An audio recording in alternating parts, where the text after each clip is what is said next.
The silence in the cathedral hung heavy, like a guillotine blade waiting to drop. Ingrid stood frozen at the altar, the hem of her royal blue gown trembling against the floor, her fingers white-knuckled as they clutched the handle of her cane. The guests were still there, 200 of the city's elite. She couldn't see their faces, but she could feel their pity radiating toward her like heat, and she could hear the suffocating rustle of expensive fabrics shifting in the pews. But there was no groom standing beside her. Derek hadn't just left. He had destroyed her publicly. His voice was still echoing through the sound system from moments ago. "I can't do this, Ingrid. I need a normal life. I can't be a caretaker for a broken wife who will never even see my face." Broken. He had said it as if her blindness was a sin, as if she were a defective instrument that could no longer play music rather than a woman to be cherished. The heavy oak doors at the back of the chapel creaked open. Ingrid lowered her head, her hearing sharpening through the humiliation. She assumed it was the priest, or perhaps her weeping mother, coming to guide her away from the altar and into a life of solitude. Instead, a different sound cut through the air. Click, click, click. Footsteps approached. They were rhythmic, predatory, and unmistakably expensive, hard leather striking marble with the weight of absolute authority. The whispers in the pews died out instantly. A voice, low and smooth like velvet wrapped around a blade, spoke words that sucked the oxygen out of the room. "A man who leaves a queen in the dark deserves to lose his kingdom." Ingrid turned her face toward the sound.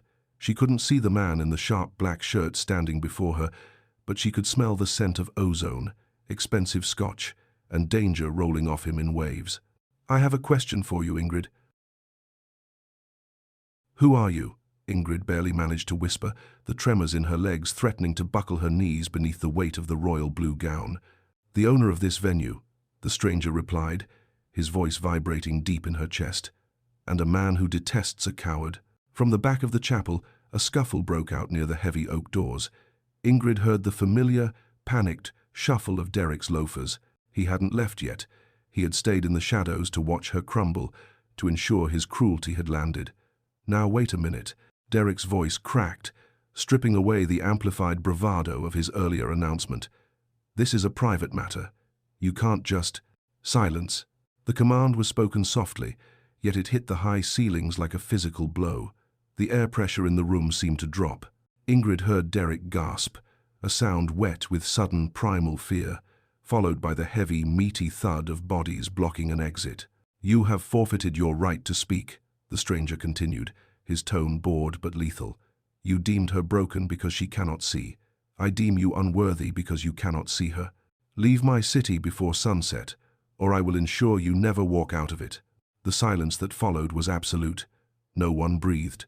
The rustling of silk and the murmurs of the elite ceased entirely. Ingrid felt the heat of the stranger's body as he stepped into her personal space, blocking the cold draft from the open doors. He smelled of rain, cold iron, and expensive tobacco. "Now," he said, his attention shifting entirely to her. He didn't offer pity. He didn't offer a tissue. He offered a challenge. "You have a choice, Ingrid. You can walk out of those doors alone, the poor blind girl abandoned at the altar, a story for these vultures to feast on for weeks." He paused, and she felt the warmth of his large hand hover near hers, waiting for permission, not taking it. "Or," he murmured, loud enough for the first few rows to hear, "you can take my hand. You can marry me, right here, right now. You can take my name, my resources, and my protection. You can walk out of here not as a victim, but as Mrs. Shin." Ingrid's heart hammered against her ribs like a trapped bird. The absurdity of it made her dizzy. "You're insane," she breathed. "I don't even know your name." "Jin Wo," he answered, closing the distance until his lips were inches from her ear. "And you don't need to know me. You just need to know that I never break a promise. Give me your hand, and I will give you the world he was too weak to carry." Ingrid hesitated, the darkness swirling around her. Then, driven by a spark of sudden, furious defiance against the pity radiating from the pews, she reached out. Her fingers brushed the silk of his cuff, then the solid, calloused warmth of his palm. "I'll do it," she whispered. "Louder," Jin Wo commanded. "I'll do it," she said, her voice ringing clear against the stone walls. "Good." He gripped her hand, an anchor in the storm, and turned to the stunned priest. "Start the ceremony." I'm so grateful you're here with me, my beautiful story family. If today's story has already pulled you in, show some love by clicking subscribe and tell me in the comments where you're tuning in from. I love knowing where my family is. Tomorrow brings another emotional journey you absolutely cannot miss, so make sure you're subscribed and ready. The atmosphere in the chapel shifted instantly, transforming from a theater of humiliation into something far more dangerous. The air grew heavy, charged with a static tension that raised the fine hairs on Ingrid's arms. "Father," Jin Wo said, his voice cutting through the stunned silence of the congregation. "Proceed." The priest cleared his throat, the sound wet and nervous against the microphone. I do not have the license for. Mr. Shin, this is highly irregular. The license is being filed by my legal team as we speak," Jin Wo replied smoothly. He didn't look at the priest. Ingrid felt his gaze burning into the side of her face. "You have a bride. You have a groom. You have a witness." He gestured vaguely to the back of the room where his men stood guard. "Do your job." It wasn't a request. The organist, terrified into compliance, pressed a single, low chord that vibrated through the floorboards and up into the soles of Ingrid's feet. Ingrid felt like she was floating outside her own body. The scent of the room changed. Someone had begun lighting the ceremonial candles near the altar. The sharp tang of sulfur and the heavy, earthy smell of melting beeswax overtook the suffocating perfume of the lilies. The heat rose, pressing against her skin, intensifying the surreal nightmare turned fever dream. "Do you, Ingrid?" the priest stammered, forgetting her middle name. "Just Ingrid," she whispered, her throat dry. "Do you take this man to be your lawfully wedded husband?" Ingrid tightened her grip on her cane. She couldn't see the faces of the 200 guests, but she could hear their collective breath held, waiting for her to run, to scream, to wake up. She thought of Derek's receding footsteps. She thought of the pity that had coated her like tar just moments ago. "I do," she said, the words tasting like copper and ash. "And do you, Jin Wo," the priest squeaked, "take this woman?" "I do." The answer was immediate, absolute. It wasn't a vow, it was a decree. There was no fumbling for the rings Derek had taken with him. Instead, Ingrid felt Jin Wo pull a heavy, cold band from his own pinky finger. He took her left hand, his grip firm and possessive, and slid the ring onto her fourth finger. It was loose, heavy, and warm from his skin. "With this ring," he murmured, his voice dropping so only she could hear, "I rewrite your history. You are no longer the cast-off. You are mine." "You may kiss the bride," the priest finished breathlessly. Ingrid didn't have time to prepare. Jin Wo's hand slid to the nape of her neck, his fingers tangling in her hair, guiding her face upward. He smelled of rain and danger. His mouth captured hers, not tentative or polite, but searing and authoritative. It was a kiss that claimed, a seal on a contract, signed in darkness. For a terrifying second, amidst the scent of burning wax and the weight of the gold on her finger, Ingrid didn't feel blind. She felt seen. The private elevator ride was a vacuum of sound, the silence so profound Ingrid's ears popped 3 times before the doors slid open. The air in the penthouse tasted different, thinner, cooler, scrubbed of the city's grit. It smelled of ozone and expensive leather, sterile and imposing. "This is the top floor." Jin Wo's voice came from her left, stripping off his jacket. The rustle of fabric was loud in the quiet space. "You are safe here. No one enters without my biometric authorization. Not the press, not your ex-fiancé, not even God."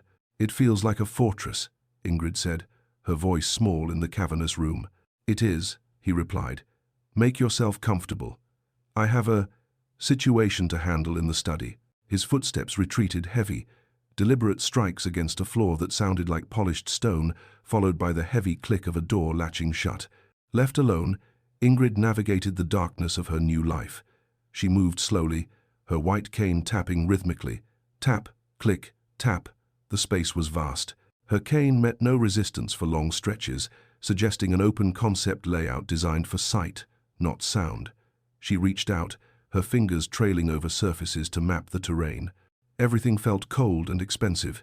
She touched a wall that wasn't a wall at all, but a floor-to-ceiling pane of glass.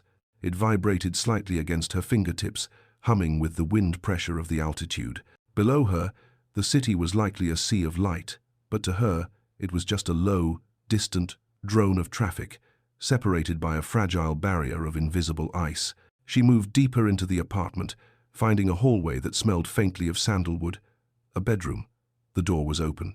Ingrid stepped inside, her feet sinking into carpet so thick it swallowed the sound of her heels.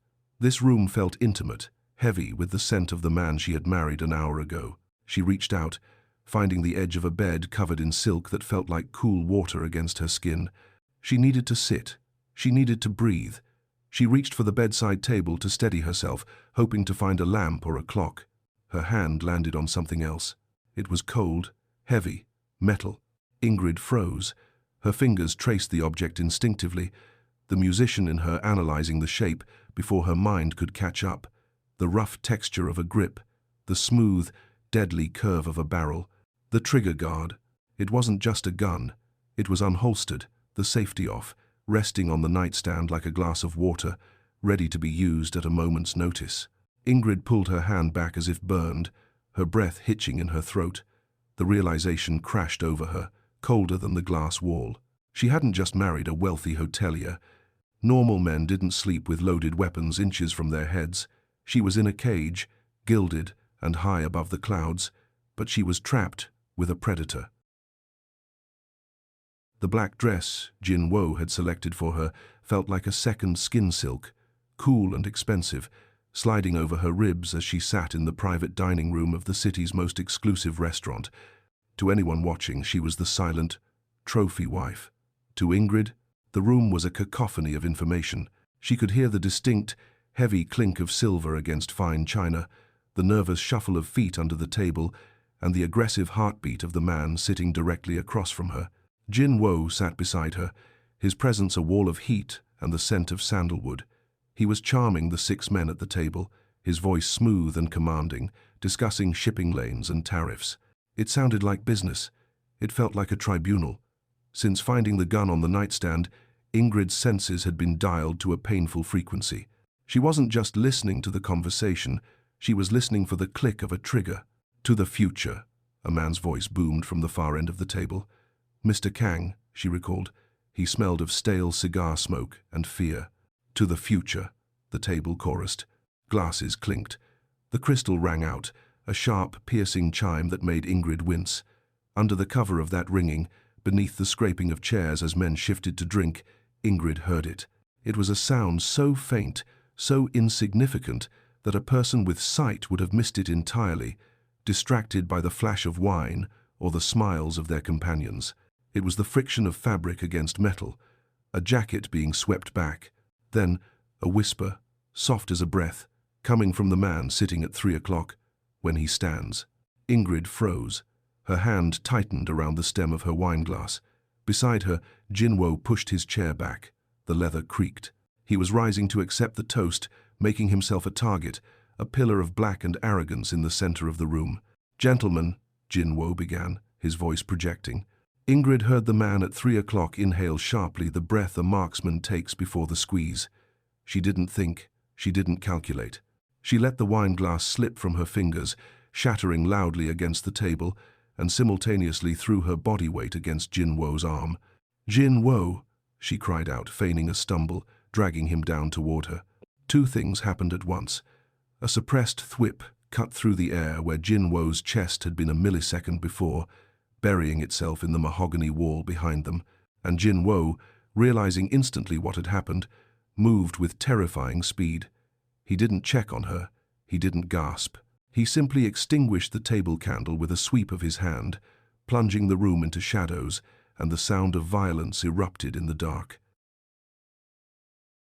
The ride back to the penthouse was a blur of sharp turns and tires screeching against asphalt, but inside the armored cabin, the silence was absolute. Ingrid gripped the leather armrest, her hand still trembling from the sensation of the wineglass shattering. She could smell the faint, acrid scent of gunpowder clinging to Jin Wo's jacket, cutting through the expensive sandalwood cologne. It was the smell of violence, sharp and undeniable. When they finally reached the penthouse, the heavy steel locks engaged with a finality that felt like a prison sentence. "Who are you?" Ingrid demanded, turning toward where she heard his breathing. Hoteliers don't have snipers at dinner parties. They don't move like soldiers. Who did I marry? I am not a hotelier, Ingrid.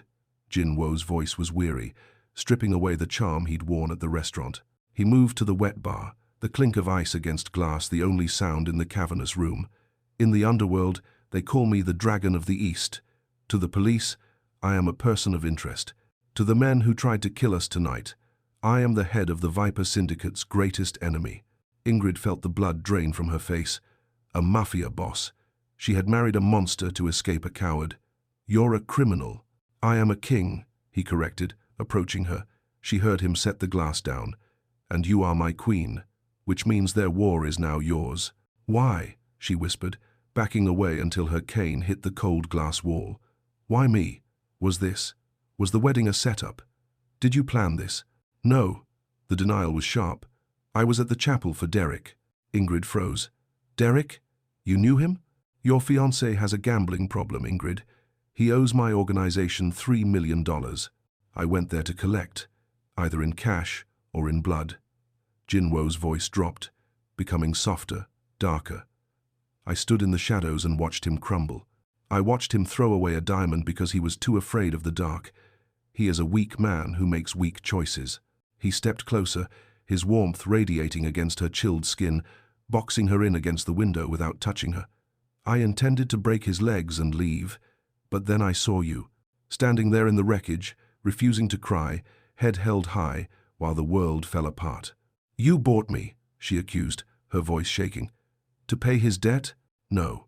His fingers brushed her cheekbone, a touch that was surprisingly gentle for a hand that had ended lives.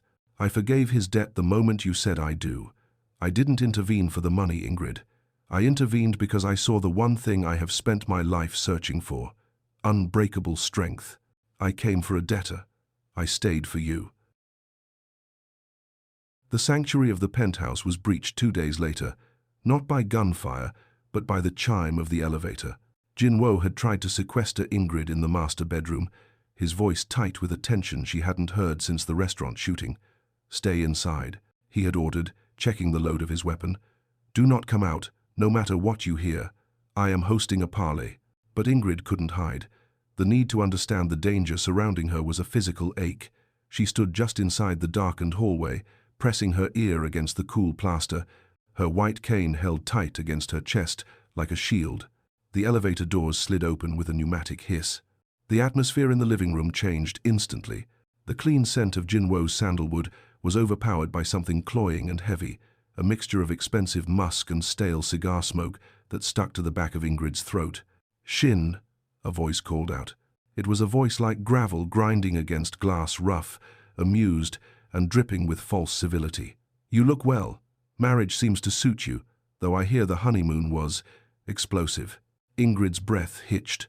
A cold shiver, violent and sudden, raced down her spine.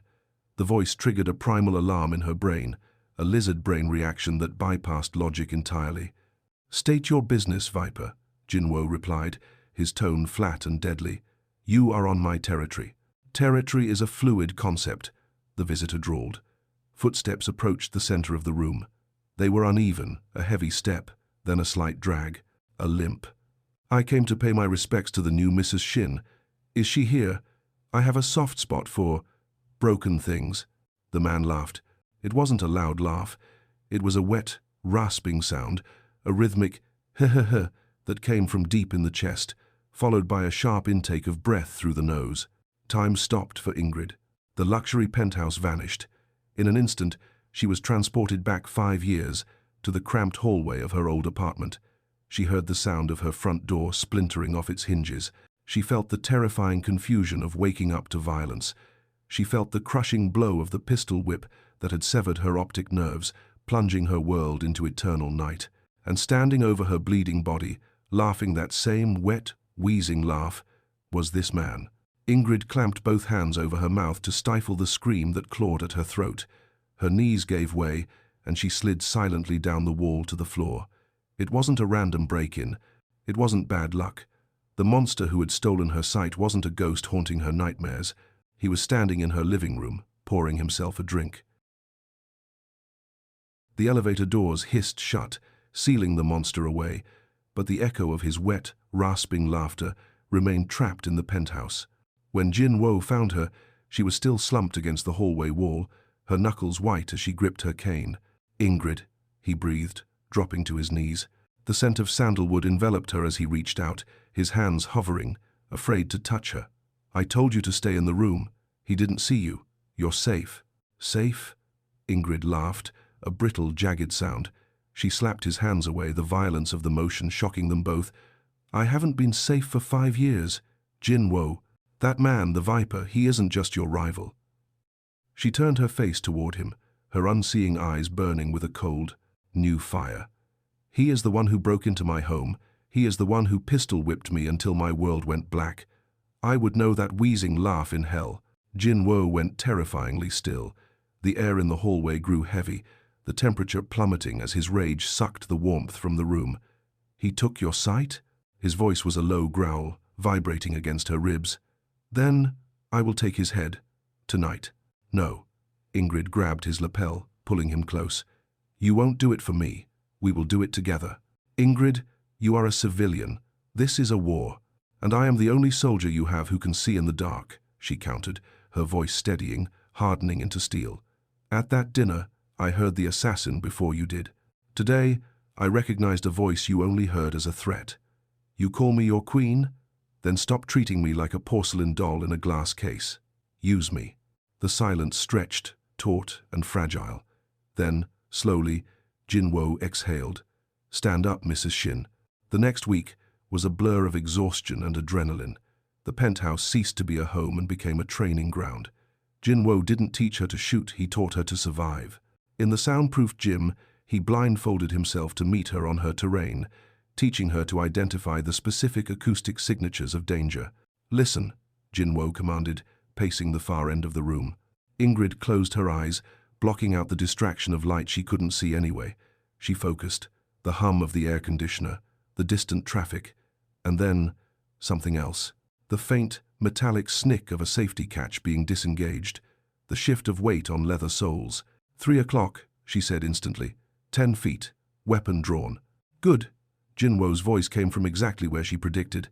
"Again, harder this time." Ingrid smiled, and for the first time in 5 years, she didn't feel broken. She felt lethal. She was no longer just the blind musician. She was the radar in the storm, the predator in the pitch black. She was ready to hunt. The abandoned textile factory was a cavern of rusted machinery and shadows, smelling of mildew and old grease. It was a trap, of course. The Viper didn't do fair fights. He stood on the catwalk above them, flanked by 4 men, his wet, rasping laugh echoing off the metal rafters. "You came," the Viper called down, his voice grinding like gravel. "And you brought the broken doll. How sentimental." Jin Wo stepped in front of Ingrid, his body a tense shield. "Come down and face me," he roared, his hand hovering near his holster. "Or do you only hurt women in their sleep?" "I hurt everyone, Dragon." The Viper raised a hand. "Kill him. Keep the girl." The sudden clunk hiss of the main breaker being thrown was deafening. The overhead arc lights died instantly. The factory was plunged into absolute, suffocating blackness. It was a tactical move, designed to disorient Jin Wo, to turn the Dragon of the East into a blind man stumbling in the dark, while the Viper's men, likely equipped with night vision, moved in for the kill. Jin Wo stiffened against her, his breathing hitching. For the first time, he was the one lost in the void. He was vulnerable. But Ingrid smiled.